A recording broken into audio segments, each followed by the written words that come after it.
بسم الله الرحمن الرحيم. إن الله وملائكته يصلون على النبي يا أيها الذين آمنوا صلوا عليه وسلموا تسليما. اللهم صل على محمد وآل محمد. أشهد أن لا إله إلا الله وحده لا شريك له إلها واحدا أحدا فردا صمدا لم يتخذ صاحبة ولا ولدا ولم يكن له شريك في الملك ولم يكن له ولي من الذل يكبره تكبيرا. سبحان الله والحمد لله ولا إله إلا الله والله أكبر ولله الحمد.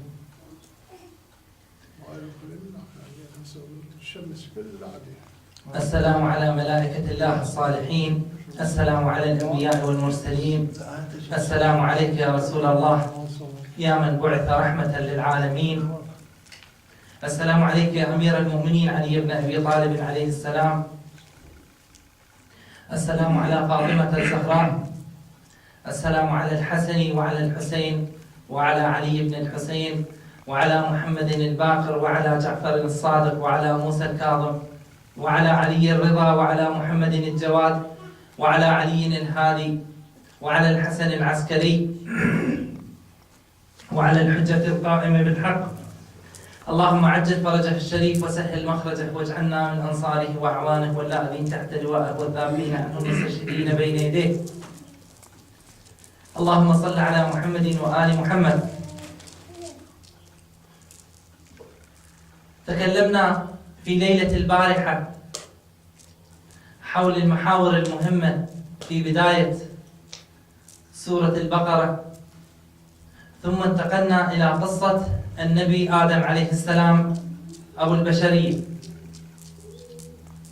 وقلنا أيضا في قصة آدم عليه السلام هنالك محاور مهمة أيضا: الملائكة وإعطائهم الحرية في السجود. عليكم السلام ورحمة الله وبركاته. في السجود لآدم عليه السلام إذا نفخت فيه الروح. وهنا يطرح إشكال أن السجود هو عبودية خالصة لله سبحانه وتعالى، فما معنى سجود الملائكة لآدم عليه السلام؟ هنالك عدة تحليلات، وأن السجود ليس لآدم عليه السلام، وهل فعلا هو لآدم أو لغير آدم؟ طرحت هذه النقاشات، لكن عندنا رواية عن أهل البيت عليهم السلام يرويها الإمام الرضا عليه السلام، يقول: كان سجودهم لله تعالى عبودية، يعني أطاعوا أمر الله سبحانه وتعالى وسجدوا للأمر الإلهي، ولآدم إكراما وطاعة لله سبحانه وتعالى لكوننا في صلبه، يعني لكون الرسول صلى الله عليه وآله وأهل بيته عليهم السلام في صلب آدم، وهذا يستحق السجود. هنا اللهم صل على محمد وآل محمد. هنا ربما تسأل كيف يعني إنه أهل البيت عليهم السلام والرسول صلى الله عليه وآله لكونهم في صلب آدم يستحق آدم أن يسجد له؟ إذا رجعنا إلى نفس القصة، ماذا كان سؤال الملائكة؟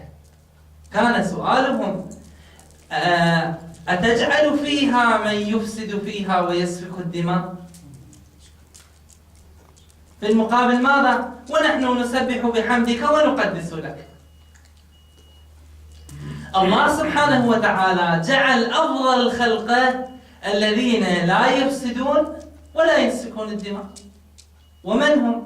الرسول صلى الله عليه وآله وأهل بيته الذين طهرهم تطهيرا. فهؤلاء أنتم يا ملائكة، أنتم صحيح ربما إشكالكم على البعض، ولكن أنا عندي أفضل ما صنعت وأفضل ما خلقت. أنتم لو نظرتم إلى الثلة القليلة التي خلقتها لما استكثرتم خلافة هؤلاء لي. لماذا؟ لأنهم سيمثلون أفضل صورة ممكن أن يمثلها إنسان عنده عقل وعنده شهوة ولا يقع في المعصية. فهنا الملائكة لو عرفوا هذه لا سجدوا حتى من دون الأمر الإلهي، وإنما كان سجودهم جميلا منهم لأنهم أطاعوا الله سبحانه وتعالى وعصى إبليس واستكبر. إبليس حتى لو كان ربما يعرف هو استكبر من البداية. بالبارحة قلنا عنده خطأان. خطأ أنه قايس بينه وبين آدم عليه السلام من نار ومن طين، هذا الخطأ الأول. الخطأ الثاني أنه عصى الله سبحانه وتعالى وخطأ الله في أمره، قال كيف تأمرني، يعني أمرك خاطئ. تحليل إبليس بالمقايسة يدلل على أنه خطأ الله سبحانه وتعالى. فسجود الملائكة كان إكراما لهؤلاء الثلة القليلة التي خلقها الله سبحانه وتعالى وهو يعلم أنه لا يعصونه ولا يعصون أوامره. ومن هنا جاءت خلافة الله سبحانه وتعالى ليس لكل أولاد آدم وإنما فقط لغير العاصين. إذا يترابط الموضوع هكذا تكون خلافة الله سبحانه وتعالى في محلها، أنه صحيح أنا جعلت الخلافة لآدم ولكن لآدم ليس لكل أولاد آدم، وإنما خصصتها بناس أو بأناس معصومين. هؤلاء الناس هم الأنبياء والمرسلون الذين اصطفيتهم لنفسي وجعلتهم مخلصين، وهؤلاء المخلصين حتى أنت يا إبليس لا تستطيع أن تغوي هؤلاء. هنا يتضح معنى سجود الملائكة للنبي آدم عليه السلام عن طريق هذه الرواية، وتوضيح الرواية ماذا؟ بتعليل الملائكة، إنه لماذا تجعل هؤلاء؟ نحن نقول هؤلاء لا يفسدون ولا يسفكون، ما إشكالكم؟ ليس عندهم إذن إشكال آخر. هذا بالنسبة إلى سجود الملائكة لآدم. طبعا ما وجدت أنا هذا من عندي، يعني مو وجدت بكتب وما أدري ربما يعني عليه مثال إشكالات أو لا، لكن المهم هذا ما رزقنيه الله سبحانه وتعالى. ثم تكلمنا حول ذنب آدم عليه السلام.